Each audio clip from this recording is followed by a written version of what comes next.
po si kapatid na Mylene Ganancios, nabautismuhan po noong December 13, 2013. Ang buhay ko po nung hindi pa ako kapatid ay napakalayaw at may mga bisyo rin po ako na nagsusugal, tapos mabarkada. Pero lahat po ng mga bagay na alam ko namang masama pero ginagawa ko pa rin. Nung panahon po na puro problema ako sa buhay, laging pag ako'y naririndi na dito sa bahay, umuwi po ako sa nanay ko.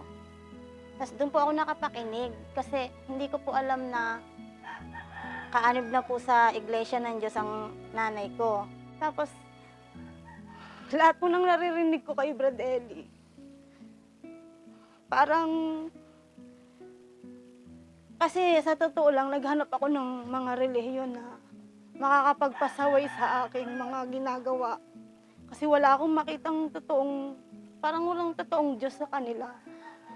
Born again, Baptist. Pumasok din ako sa ANC. Nagpadoktrina din ako doon, pero nung nalaman ko na tao si Kristo, umayaw na din po ako. Kaya naging parang freelancer po ako, hindi na po ako sumasamba sa Katoliko, kahit sa anong relihiyon. Hanggang sa napakinggan ko nga po si Brad Eli sa Laguna.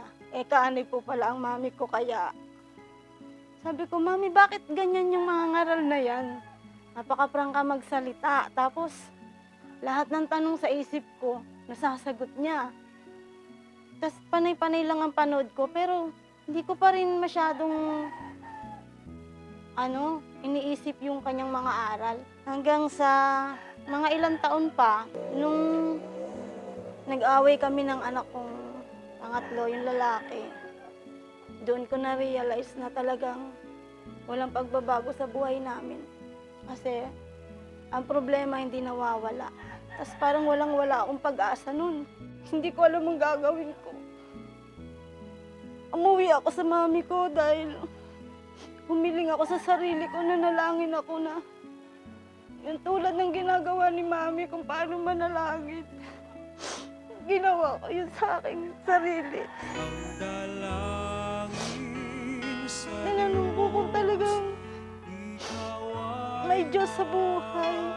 Ituro niya sa akin kung paano ko ito malalaman. Bagamat ako'y nakikinig kay Brad Eli nung araw, parang nagliwanag sa isip ko yung sinabi ni mami na kaanib na siya sa iglesyang ito at maganda yung naging buhay niya dito. Umuwi ako ng Laguna. Pagkadating ko doon, sabi ni mami, gusto mo bang magpa-doktrina? May doktrina ng Lunes. Kasi Sabado ako pumunta doon. Sabi ko kay mami, gusto kong magpa-doktrina, pero gusto ko munang mag-apply, sabi ko.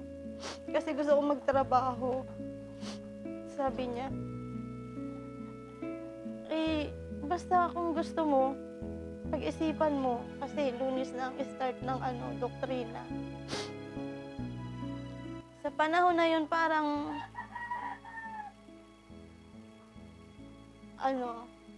pinag-iisipan ko. Sabi ko kay mami, sige po magpapadoktrina ako. Sabi ko sa kanya. Pero nung Lunes ng umaga, nag-apply ako. Nakapasa ako sa lahat ng kasi isa akong mananahi. Nakapasa ako, napapasok na rin ako agad. Pero sabi ko, kukuha muna ako ng requirements. Pero hindi ako tumuloy pagpasok. Nagpadoktrina ako hanggang sa tuloy-tuloy lang ang pakikinig ko. Pagpasok ko pa lang sa lokal ng Pasita, umiiyak na ako kasi ramdam na ramdam ko na iba yung naririnig kong mga awit. Parang sabi ko, nandito na talaga ako sa totoo. Kahit hindi ko pa man sobrang papakinggan si Brad Eli doon sa mga aral niya sa TV na napapanood ko. Talagang buo na ang loob ko na nandito na ako sa totoo.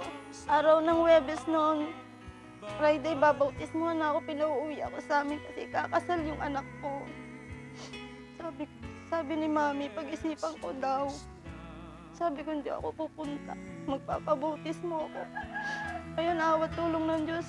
Natapos ko yung bautismo. Gumanda ang pakiramdam ko, gumaan lahat sa aking buhay. Nawala lahat ng sakit na nararanasan ko sa aking pamilya. Yung pag-uwi ko, eto na. Marami ng... Isang taon rin ako sa Laguna. Pero lahat ng mga pagsubok doon, nakaya ko naman, awat tulong. Kahit sa una nahihirapan ako, ang hindi ko makalimutan doon, yung bagong bautismo ako na 3 buwan pa lang ako na talagang kailangan nila ng pera. Gusto kong kumita ng malaki para mabigay sa kanila. Tumaya ako sa wedding. Sabi ko na pagtaya ko ng pagbayad ko ng 20 doon sa nagpapataya, parang binuhusan ako ng malamig na tubig. Humingi ako ng tawad, iyak ako ng iyak noon kasi nadala ako ng pangangailangan. Sabi ko, Panginoon, patawarin mo po ako. Simula noon, sinikap ko at pinilit ko na hindi na makagawa ng masama. Nung pagkatapos noon, parang 2 linggo akong hindi nakaramdam na may nagbabantay sa akin. Hanggang sa palagi kong dinadalangin sa Diyos na bumalik yun. Hanggang sa pagkalipas ng panahon na mga 2 linggong mahigit, samba lang ako kahit ako'y puyat, pagod. Nawala yung bumalik sa dati yung aking pakiramdam. Hanggang sa umuwi na nga ako dito sa amin. Ito na yung isa sa mga hindi ko inaasahan. Ganun pa rin yung buhay dito. Ang kalaban ko, pamilya ko. Nagpa-Bible study ako sa bahay namin. Tapos dito naanib ang asawa ko. Awat tulong ng Diyos. Naanib siya kahit alam ko na mahirap para sa kanya ang lahat ng mangyayari. Ito yung hindi ko makakalimutan pagsubok sa akin nung nandito na ako sa amin. Nung minura muna na ako ng aking anak. Parang hindi niya matanggap na nagbago ang buhay ko. Hindi na ako tulad ng dati na sabi ko sa mga anak ko, ayaw niyo ba na nagbabago ang magulang niyo? Ayaw niyo bang makita na mabubuting mga magulang na kami sa inyo? Tapos, ganito pa ang ginaganti ninyo sa amin. Ang lahat ng yun na tinitiis ko. Awat tulong ng Diyos, naayos ko naman siya. Sa ngayon, hindi na siya sumasagot. Hindi na siya pala sagot, kaya lang napakahirap nilang mapaanib. Dinadalangin ko lang sa Diyos na balang araw, hipuin ang kanilang mga puso. Sa pagliligtas naman ng Diyos, bumabiyahe kami ng kapatid ko papunta pagsamba. Talagang yung damit ng pamangking ko na palda niya, mahaba pala siya, pumulupot sa gulong ng motor. Naramdaman namin yung pagliligtas ng Diyos dahil napakaraming hangin. Napakaraming hangin hanggang sa unti-unting bumabagal yung takbo namin.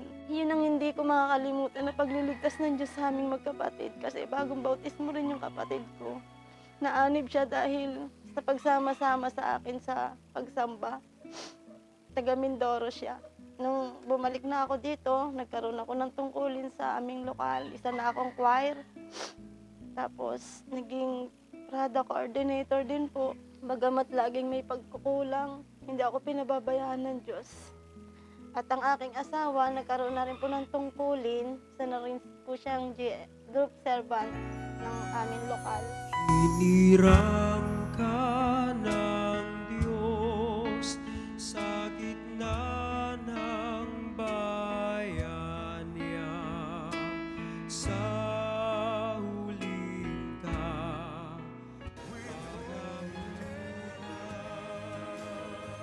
Ako po si Maylene Guache Ganancius at ito po ang istorya ng aking pananampalataya. Salamat po sa Diyos.